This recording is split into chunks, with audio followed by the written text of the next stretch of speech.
Bonjour, chers auditeurs. Je suis ravie de te retrouver aujourd'hui. J'organise une masterclass. J'aurai le plaisir de t'inviter en ligne sur le thème captivant de l'harmonie familiale et du bonheur partagé. Je t'y donnerai des clés concrètes pour créer une atmosphère de bonheur et d'harmonie au sein de ta famille, avec tes enfants bien sûr, mais aussi dans ton couple et avec toi-même. Ce sera l'occasion idéale de découvrir les principes fondamentaux qui favorisent enfin le bonheur en famille. Je te donnerai quelques conseils pratiques, des stratégies éprouvées, des anecdotes déjà vécues en coaching avec les mamans que j'accompagne, et tu pourras avec tout ça créer des liens plus solides et durables avec tous ceux que tu aimes. Le lien est dans la bio dès à présent, les places sont limitées, et je te souhaite maintenant une très bonne écoute de ton épisode. À bientôt.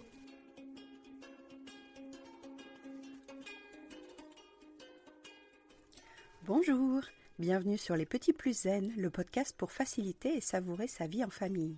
Je m'appelle Séverine, je suis facilitatrice en parentalité après avoir été 22 ans professeure des écoles en maternelle REP+. Chaque semaine, je te propose ici des pistes et des thèmes approfondis sur la petite enfance, l'éducation et la communication pour que tu retrouves le plaisir des relations familiales sereines et épanouies. Une de mes missions est de t'aider à mieux comprendre et apaiser les émotions de chacun pour installer un équilibre entre tes besoins personnels et ceux de ta famille et enfin retrouver du temps pour toi. Je te partagerai aussi mon expérience en classe de maternelle, des découvertes apprises en formation et des outils inédits et actionnables facilement que j'ai créés au fil du temps à l'école et à la maison. Pour ne manquer aucun épisode, abonne-toi s'il te plaît sur ton application de podcast préférée et participe généreusement à la diffusion de mon travail en laissant un avis et une note de 5 étoiles. Pour plus de contenu, d'inspiration et de motivation, retrouve-moi aussi sur Instagram, Facebook et Clubhouse sous le nom Les Petits Plus Zen. Sur ce, je te souhaite une belle écoute.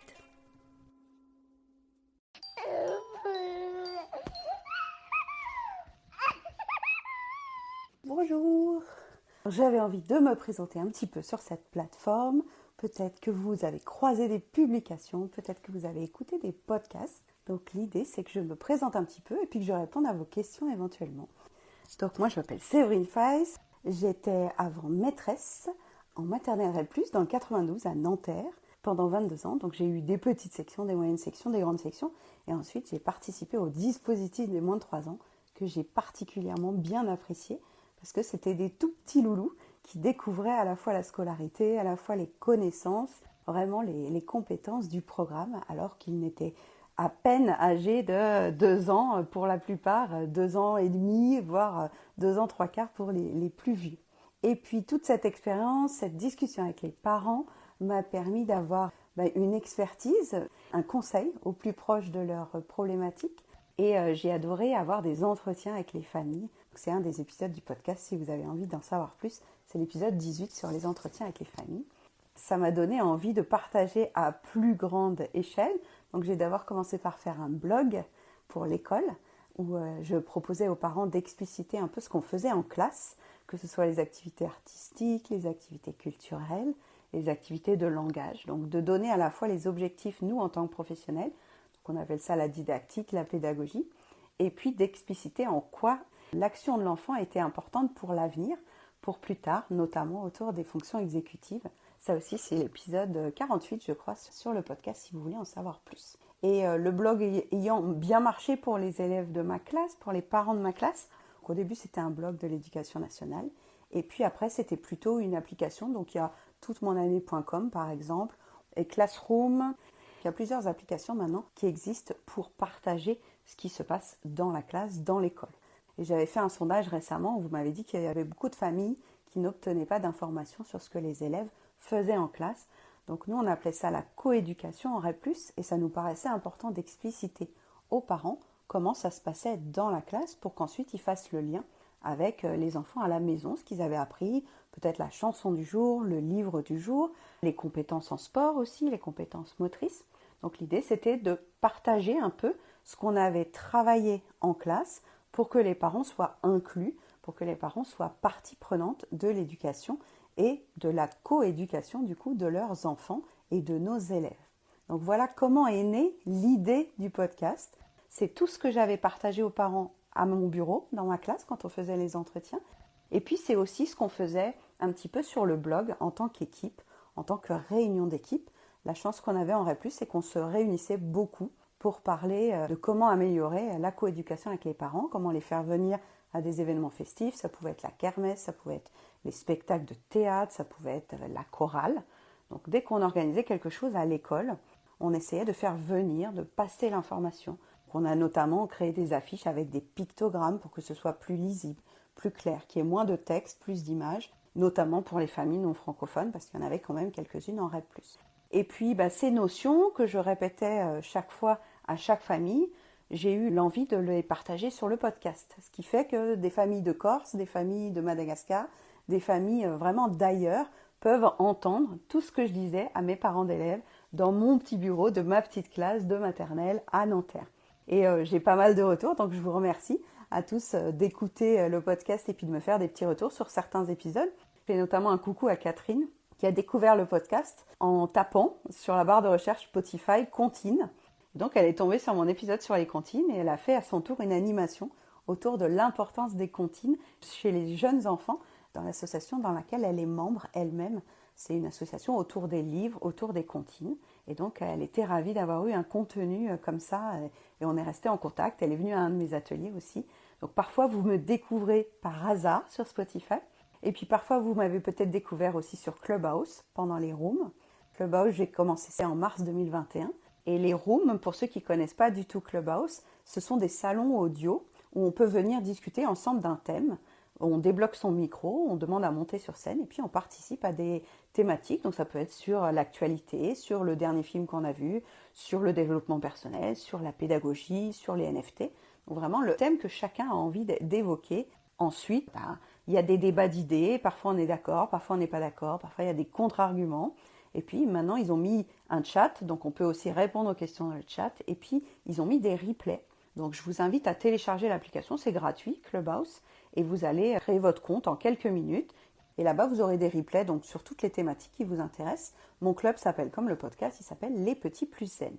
J'ai commencé le podcast parce que j'étais déjà dans l'idée d'une reconversion, donc ça m'a fait un pied d'appel. Ce petit moment où je me suis dit, je vais d'abord créer le podcast, voir comment ça me porte avant de quitter l'éducation nationale. Ça s'est joué autour de mars 2021. Donc on a fêté déjà la 100aine d'épisodes grâce à vous, grâce aux auditeurs. On est presque à 10 000 écoutes, donc je suis ravie. Merci pour vos partages et merci pour vos avis. Et puis à titre donc personnel, j'ai eu une saturation de l'éducation nationale. À titre vraiment intégrité, authenticité, honnêteté sur ce qu'on nous demandait de faire en classe, tout simplement, avec des élèves notamment de 2-3 ans. Au bout d'un moment, il y avait des incohérences très très souvent sur ce qu'on nous demandait de faire en classe et ce que je voyais comme état émotionnel des enfants. On nous demandait des compétences psychosociales que les enfants n'avaient pas encore du tout intégrées et pour cause, on n'avait pas non plus expliqué aux parents comment faire à la maison. Donc ce trait d'union qui manquait entre les familles, les élèves et le système scolaire m'a paru très intéressant à creuser. Donc il y a 6 ans, j'ai commencé à m'intéresser à ça. Je me suis formée en communication non violente. J'ai commencé à dévorer les livres autour des neurosciences, autour de la pédagogie nouvelle, les pédagogies alternatives, on appelle ça. Donc notamment les ouvrages de Céline Alvarez, les ateliers autonomes d'inspiration Montessori. Donc vous avez sans doute entendu parler de beaucoup de choses autour de Montessori. Et l'intérêt qu'on a vu en REP+, c'est que sans avoir du matériel hautement qualifié, sans avoir des jouets Montessori de nature et découverte ou des jouets qui coûtent très très cher, c'est de maintenir une activité constante que les enfants choisissent, s'imprègnent et vraiment vont plus loin dans la découverte de l'activité. Donc on passe d'une pédagogie où c'était le maître qui transmettait toutes les informations à une pédagogie où l'enfant prend un plateau d'activité, c'est une des bases des ateliers Montessori, et dans ce plateau d'activité, il va co-construire son savoir, il va essayer, il va tester, il va ajuster. Parfois, il va évidemment se tromper, errer. Donc la place de l'erreur, elle est très importante dans les nouvelles pédagogies, dans les pédagogies actives, dans les pédagogies où l'enfant co-construit son savoir. Et nous, en tant que professionnels, on a donc une posture différente de ce qu'on nous a enseigné à faire à l'école d'instit.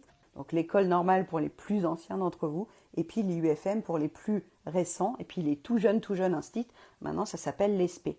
Nous, c'était très descendant à l'époque quand on a commencé il y a 22 ans.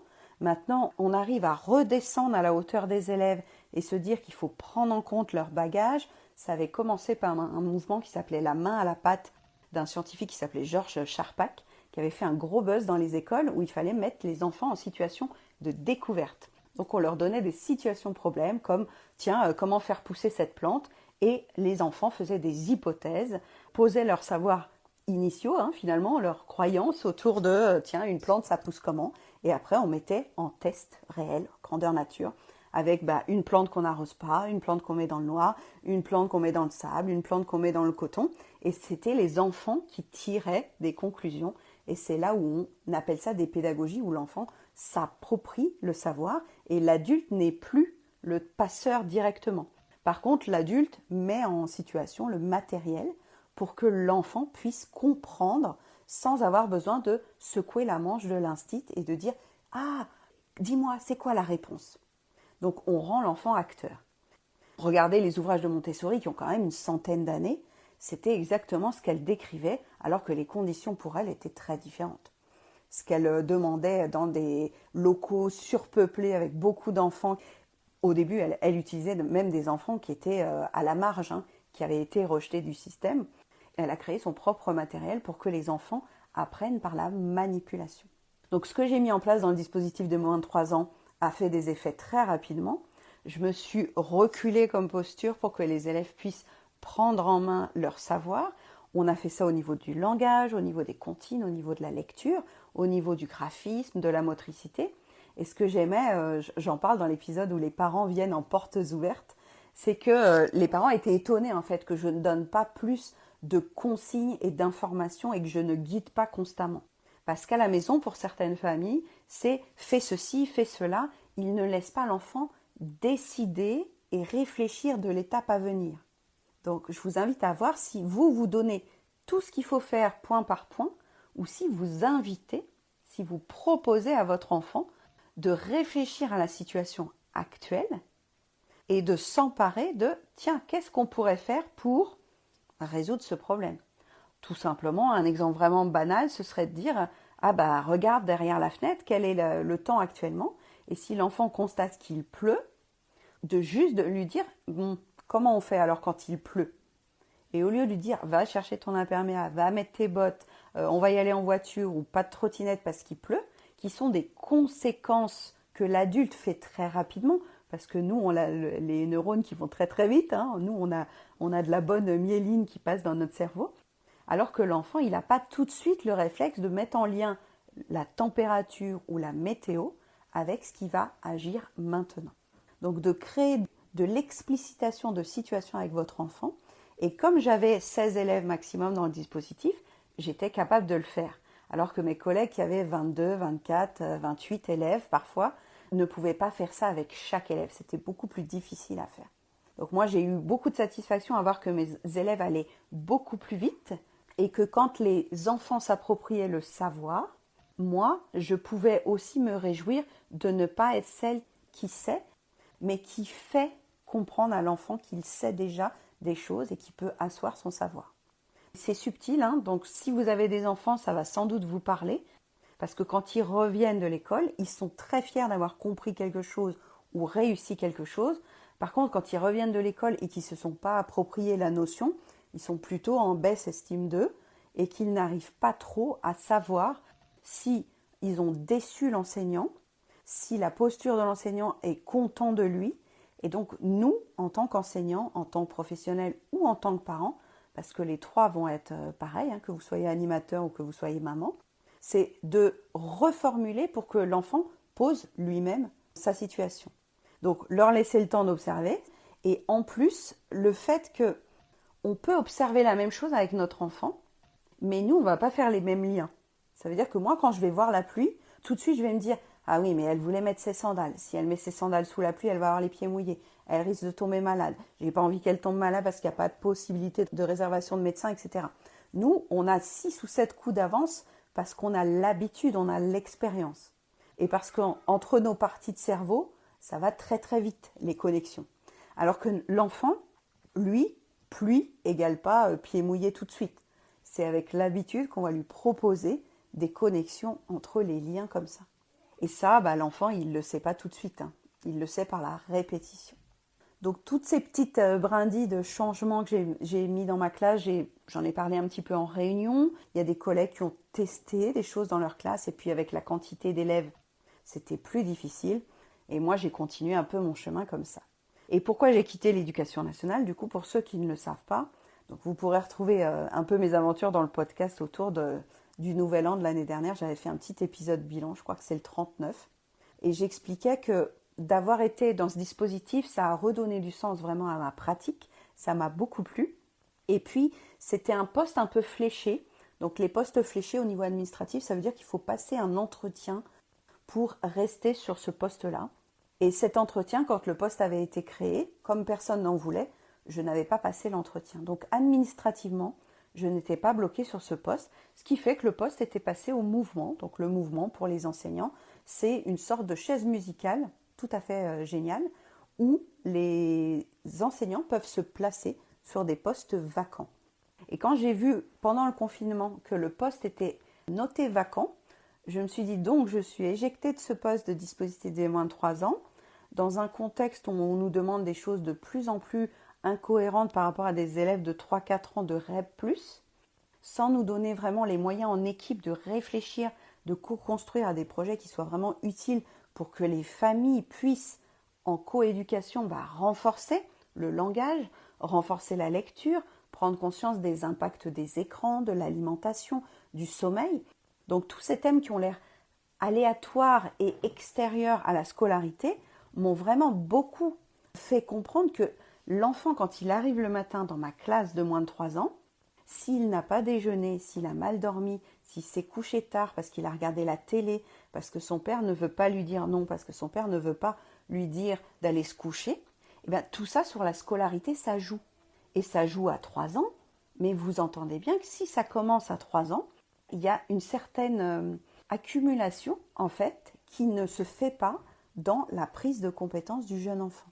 Si à 3 ans, il n'écoute pas l'enseignant parce qu'il est trop fatigué, s'il n'est pas disponible parce qu'il n'a pas mangé, s'il est perturbé au niveau de son quota d'attention parce que le matin, il a regardé Peppa Pig pendant 1 heure avant de venir à l'école, ce sont des incidences sur le reste de sa journée d'école. Donc je l'ai constaté avec plusieurs de mes petits élèves de 2 ans. J'ai mis en place des ateliers de parentalité pour parler dans ma classe avec les parents des écrans, de l'alimentation, de l'autorité, des caprices. Et là, je me suis sentie vraiment revivre.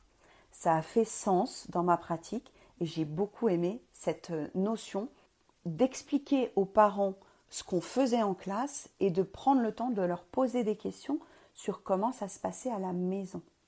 Dites-moi comment ça se passe à la maison pour votre enfant, que je comprenne pourquoi à l'école il réagit comme ça. Et le lien de confiance qui s'est créé avec les mamans, avec les papas, j'ai eu des papas aussi en atelier de parentalité, m'a vraiment laissé penser que c'est ce petit bout de triangle qui manquait cruellement dans l'éducation nationale et particulièrement en REP+. Au moment du confinement, quand les dispositifs ont été fermés, comme toutes les autres classes, j'ai commencé à envoyer chaque jour des idées d'activités aux mamans. Des activités avec du matériel qu'elles avaient à la maison. Donc ça pouvait être avec des pinces à linge, avec des rouleaux de papier toilette, plier le linge, arroser les plantes, se promener dans le quartier et dire le nom des fleurs avec l'enfant, lui faire dessiner tel ou tel objet. Donc de guider vers quelque chose qui soit pour l'enfant cohérent par rapport aux compétences qu'on attend de lui.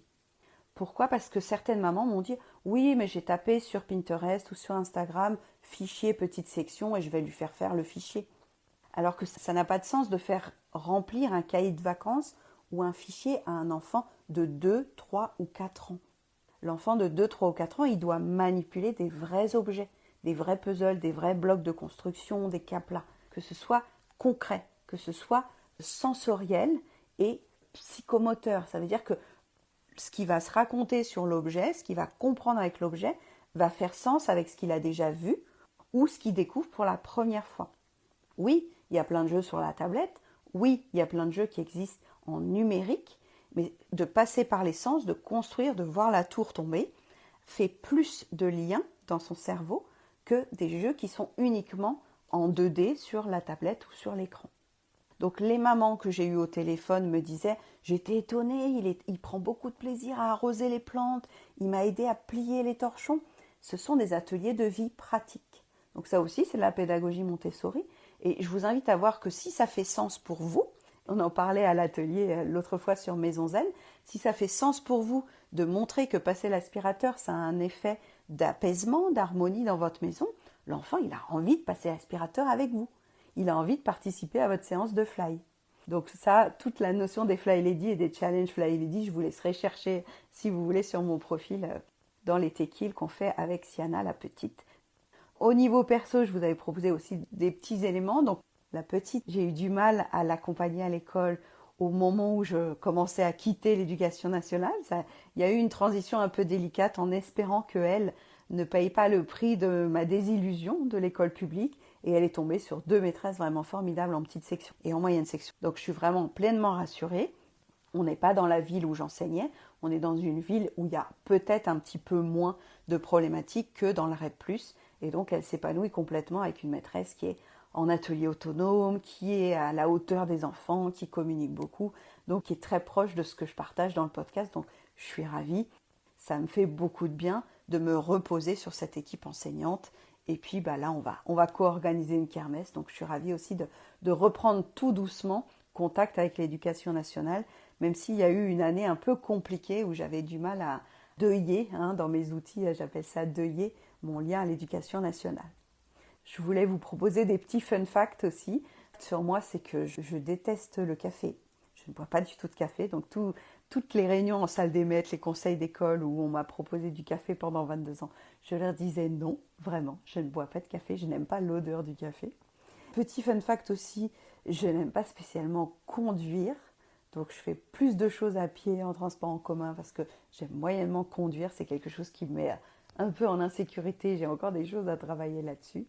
Et puis un petit troisième fun fact, c'est que je suis en parallèle prof de salsa et instructrice de Zumba. Donc j'en parle pas spécialement beaucoup, mais c'est quelque chose qui m'a permis de prendre de la distance avec l'éducation nationale, de me faire des techies, de décharger au niveau physique, d'aller donner des cours de salsa, d'aller voir mes petits élèves de salsa. Au début, avoir du mal à coordonner le haut, le bas, le pied gauche, le bras droit, tour à droite, Deli Keno et tout ça, si vous connaissez un peu la salsa. Et puis pareil en Zumba, ça c'est un petit peu plus connu en Zumba, vraiment de partir sur la musique, d'y aller à fond, de faire transpirer son corps et de sortir du cours de Zumba en se disant « ça m'a vidé la tête ». Et quand mes élèves de Zumba me disaient « Séverine, tu vois, je suis arrivée au cours de Zumba, j'étais saoulée, j'en avais marre, je savais même pas si je voulais venir. Et à la fin de ton cours de Zumba, vraiment, je suis contente, je suis fatiguée. » Parce que oui, mes problèmes ne sont pas réglés, bien entendu, les miens non plus. Quand j'allais au cours de Zumba, je savais bien que mes problèmes m'attendraient à la fin. Mais c'est un moment de plaisir, c'est un moment suspendu, c'est un moment où le corps déjà mémorise une chorégraphie. Donc on est un peu attentif à la musique, attentif à notre mouvement, notre coordination, pas se blesser s'il y a des sauts, s'il y a des squats et tout. Et puis au niveau physique, ça détend. Ça détend parce qu'il y a l'endorphine, il y a la transpiration, la motivation, les muscles qui travaillent. Donc voilà des petits points que vous auriez pu ne pas entrevoir si vous me découvrez seulement. Le podcast, pour avoir vraiment plein d'éléments par thème. Si vous avez envie d'avoir un guide un peu plus détaillé, je vous invite à écouter l'épisode 100 où j'explique point par point toutes les catégories du podcast. Donc il y a une catégorie sur à quoi servent les besoins, une catégorie sur les émotions fortes de l'enfant, il y a une catégorie sur comment créer sa propre parentalité, une catégorie sur les comportements qu'on n'accepte pas chez nos enfants, comment les régler autour des caprices, des bêtises, des punitions. Et puis vous allez retrouver un thème autour de l'école, la première entrée, la séparation, un thème autour du développement moteur de l'enfant et du développement cérébral, où je parle spécifiquement comment on présente les livres, comment on chante, à quoi ça sert de faire de la motricité globale tous les jours. Donc des thématiques assez spécifiques sur certains épisodes. Et puis une grande thématique autour du langage, puisque la relation familiale parent-enfant, elle va se baser aussi sur comment on communique à nos enfants notre vision de la vie, nos consignes, nos règles de vie. Donc il y a aussi une catégorie sur l'autorité, comment on installe les règles en famille, parce que il y a beaucoup de parents qui viennent me voir et qui me disent « mais il ne m'écoute pas, je suis obligée de crier, pourquoi est-ce qu'il ne m'écoute pas ?» Donc l'enfant vous entend, c'est clair, je peux vous rassurer, il vous entend. Par contre, qu'il vous écoute, c'est pas la même compétence. Entendre et écouter, il y a une sorte d'alliance qui doit se faire entre le message que vous envoyez, le message qu'il reçoit et comment ça se pose sur ce qu'il comprend déjà des règles, de l'environnement et puis son état physiologique, son état affectif aussi. Et je vais vous renvoyer vers un de mes outils que vous connaissez peut-être, qui est l'arc-en-ciel de besoin. Si à ce moment-là, dans l'arc-en-ciel de besoin de votre enfant, il y a des choses qui clignotent, s'il n'est pas en état d'écouter, de réfléchir, en effet, il ne va pas répondre à votre sollicitation.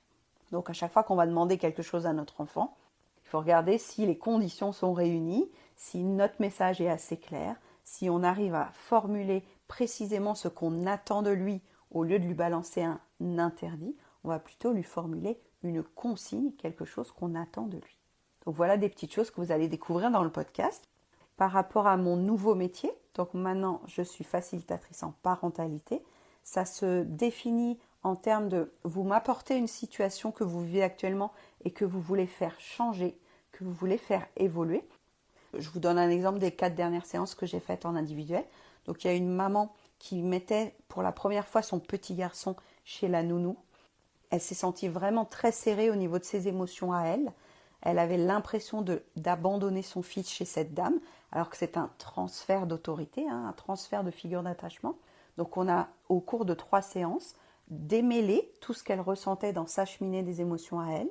On a aussi explicité tous les bienfaits que son fils aille chez cette assistante maternelle, le lien de confiance à créer, le dialogue à créer avec cette professionnelle qui est différente de nous.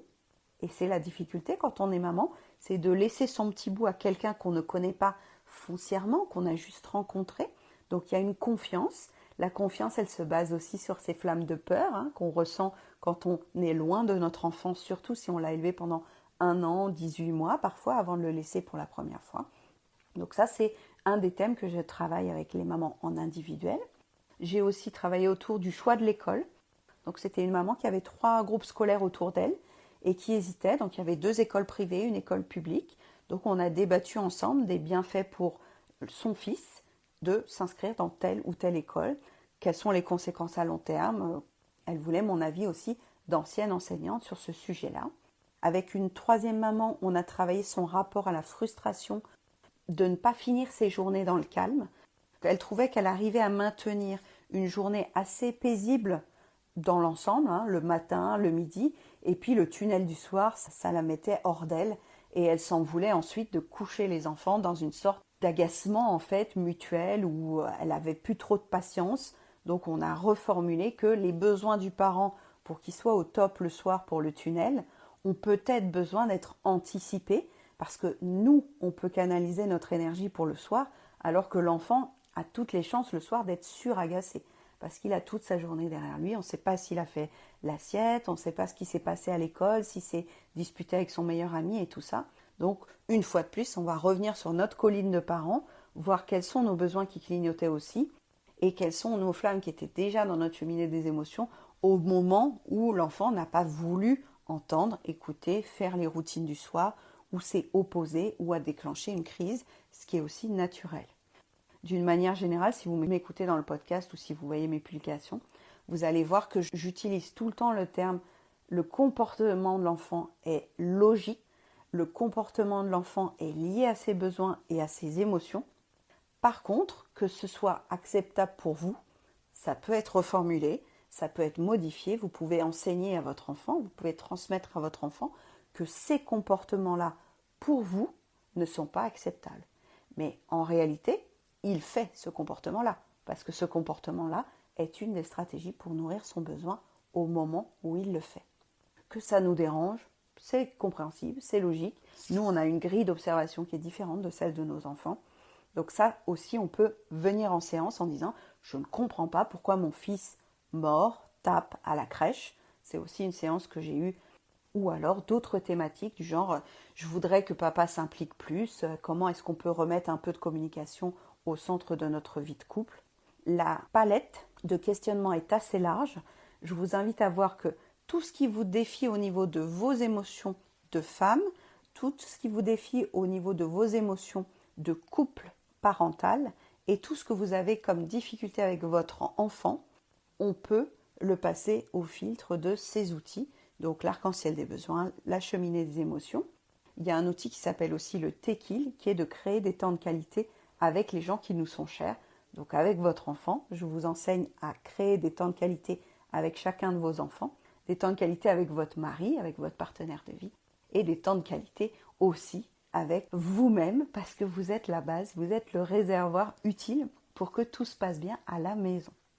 Plus en tant que maman, vous allez avoir de réserve et de distance et de recul, plus vous allez pouvoir comprendre le besoin de l'enfant qui clignote, son comportement, et le reformuler de manière à ce que tout le monde avance tranquillement.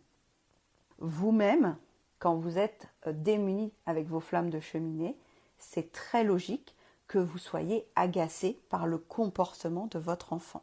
Comme certains élèves dans ma classe, au bout d'un moment, j'étais dépassée par le nombre de comportements, par le nombre d'élèves, et donc j'étais obligée d'aller explorer ce qui se passait en moi, dans ma cheminée. Sinon, je me serais mis à hurler comme un dragon, comme certains de mes collègues. Quand vous voyez des gens hurler dans le train, dans le RER, dans la file d'attente, c'est des gens qui sont dépassés par leur flamme d'émotion. Donc peut-être qu'ils n'ont pas eu une éducation émotionnelle quand ils étaient petits, peut-être qu'ils ne sont pas encore appropriés des outils de régulation émotionnelle tels que je vous les transmets, mais tels que vous pouvez les trouver aussi ailleurs. Il y a de la théorie polyvagale, vous pouvez aussi vous renseigner sur la régulation du système nerveux à ce propos-là. Mon apport, ma différenciation, je pense, c'est d'avoir observé des enfants et des familles relationnées pendant 22 ans et de rentrer par cette porte-là. De vous proposer des comportements alternatifs, des stratégies alternatives pour que vos enfants et que votre projet parental puissent s'accorder. Parce que vous avez chacun un projet parental différent, vous avez chacun un mode de vie qui est différent. J'ai des mamans qui travaillent en horaire décalé, j'ai des mamans solo, j'ai des mamans où il y a une alternance de week-end avec un papa où c'est compliqué. Donc toutes ces clientes-là ont des vies différentes et leurs enfants vont rentrer un petit peu dans la courbe et le virage de cette vie-là. Donc un livre de parentalité, un podcast de parentalité vous donnera toujours des clés, bien entendu, mais si vous voulez du sur-mesure, je vous invite à réserver un scan individuel. Vous le trouverez dans ma bio. On creuse votre émotion dans votre cheminée, on creuse votre arc-en-ciel de besoin, on creuse l'émotion de votre enfant et puis son arc-en-ciel de besoin. Parfois, il suffit d'une seule séance pour débloquer une situation et puis parfois, on peut en faire 2 ou 3. Parmi les autres offres, il y a aussi un cercle de parole entre mamans où on vient déposer, lâcher tout ce qui est trop lourd parce qu'on ne peut pas toujours en parler à sa meilleure amie, on n'ose pas toujours en parler à son conjoint, à sa mère, à sa meilleure collègue du bureau. Donc c'est un lieu safe, c'est un lieu sécure pour venir déposer les flammes qui sont trop fortes, parfois de culpabilité, parfois de colère. Ça peut être de colère contre la belle-mère, ça peut être de peur pour son ado. Donc toutes les flammes qu'on n'arrive pas à traverser tout seul, on ne va pas les scanner comme on fait dans une séance individuelle, mais on va au moins les visibiliser, les déposer avec des gens qui ont sensiblement des flammes, pas sur les mêmes situations, mais des flammes qui sont similaires. Et puis après, il y a des offres un peu plus complètes qui alternent des vidéos que vous pouvez regarder directement chez vous sur une plateforme en autonomie. Il y a des mamans qui le regardent très tôt à 7h du matin avant d'aller à l'école avec les enfants ou très tard le soir quand le papa est en train de bosser de son côté. Donc vous êtes libre de débloquer toutes les vidéos, il y en a à peu près 25. Et puis en parallèle, on a des lives et on a un WhatsApp pour échanger. Donc les mamans sont très contentes de ce WhatsApp parce qu'elles ont les situations pratiques en direct. Donc si vous voulez en savoir plus, je vous invite à écouter les épisodes 83 pour avoir le détail et puis 84 à 87 où vous entendrez les témoignages de Jeanne, de Mathel, d'Alexandra et de Valsou qui étaient clientes dans le parcours. Dernière option que je fais actuellement, notamment avec Amandine, c'est un accompagnement sur mesure individuel, donc 8 séances sur 6 mois où on est 11 heures ensemble. Donc on définit un objectif plus précis. Là, on est vraiment dans le sens coaching individuel. Donc si vous n'avez jamais entendu parler de coaching individuel, l'idée est de venir avec la situation que vous voulez travailler en priorité, de définir un objectif ensemble, de créer les premières étapes du plan d'action et puis d'ajuster à chaque séance pour voir comment vous avancez. Donc ça peut être une problématique autour de comment créer du temps pour moi. C'est une des problématiques que j'ai eues en accompagnement long individuel. Ou alors une autre maman qui voulait réserver du temps avec chacun de ses enfants parce qu'elle sentait qu'elle était débordée par le nombre d'enfants. Elle n'arrivait pas à prendre du temps avec chaque enfant, donc on a mis en place ces choses-là. Ou alors pour une autre maman, c'est comment se reconvertir, comment bien choisir sa reconversion sans impacter sa vie perso. Donc équilibre vie pro, vie perso. Donc vous voyez, entre l'accompagnement long et puis l'accompagnement à la séance, c'est vraiment à vous de voir ce que vous voulez associer. Ça peut juste commencer par des séances en individuel si vous voulez tester la méthodologie. Ce sont des outils que vous ne retrouverez pas ailleurs, ce sont des outils que j'ai créés en classe. Donc l'arc-en-ciel des besoins, la cheminée des émotions, il n'y a personne d'autre qui transmet ces outils-là. Donc si vous voulez venir les tester, je vous invite à réserver un scan individuel dans la bio Instagram par exemple, où vous tapez les petits plus zen et puis vous devriez trouver le lien si vous avez envie d'en savoir plus sur ces offres-là. Donc, si c'est quelque chose qui vous intéresse, d'être à la fois en individuel, à la fois en live avec d'autres mamans qui échangent dans le WhatsApp, si c'est quelque chose qui peut vous intéresser, je vous invite à regarder dans mes stories si l'offre vous intéresse parce qu'il y a un petit cadeau là d'entrée, c'est vraiment les préventes VIP. Voilà pour les offres d'accompagnement. Ma spécificité, c'est d'avoir vu beaucoup de situations en 22 ans. Donc je ne dis pas que j'aurai la solution immédiate, mais je vais vous aider à réfléchir à plusieurs pistes que vous pourriez mettre en place de votre côté. Ne croyez pas que tous les coachs ont toutes les solutions. Moi non plus, je n'ai pas toutes les solutions, mais je vous invite avec mes outils à décortiquer votre situation en fonction de vos besoins, de vos projets parentaux. Est-ce que vous avez envie de vous orienter vers la parentalité empathique? Est-ce que vous avez envie d'une parentalité plus traditionnelle? Où est-ce que vous en êtes de votre cadre, vos limites? Comment vous faites pour vous faire obéir et respecter? C'est des mots qu'on me demande beaucoup.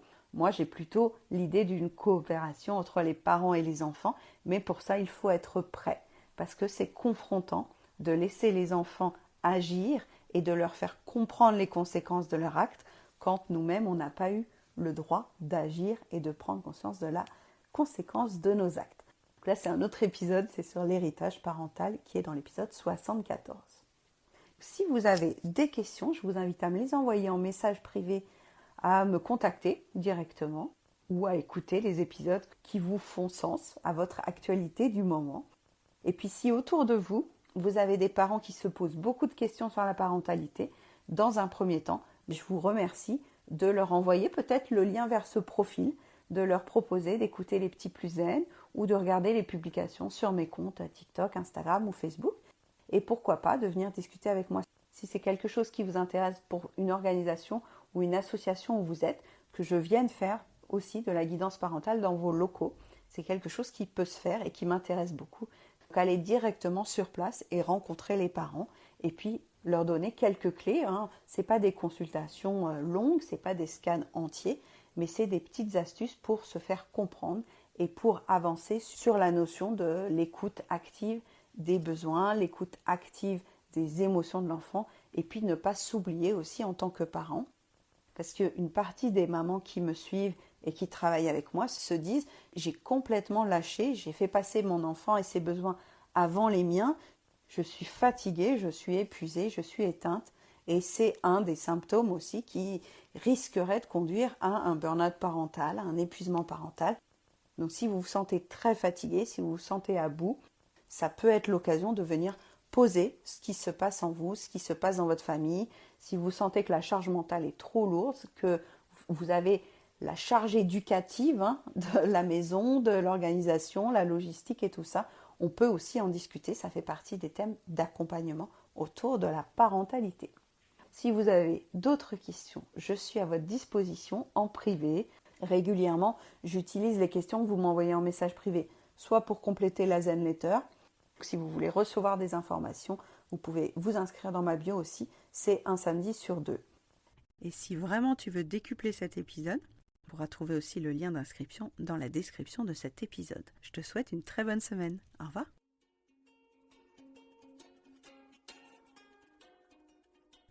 Merci d'avoir écouté cet épisode.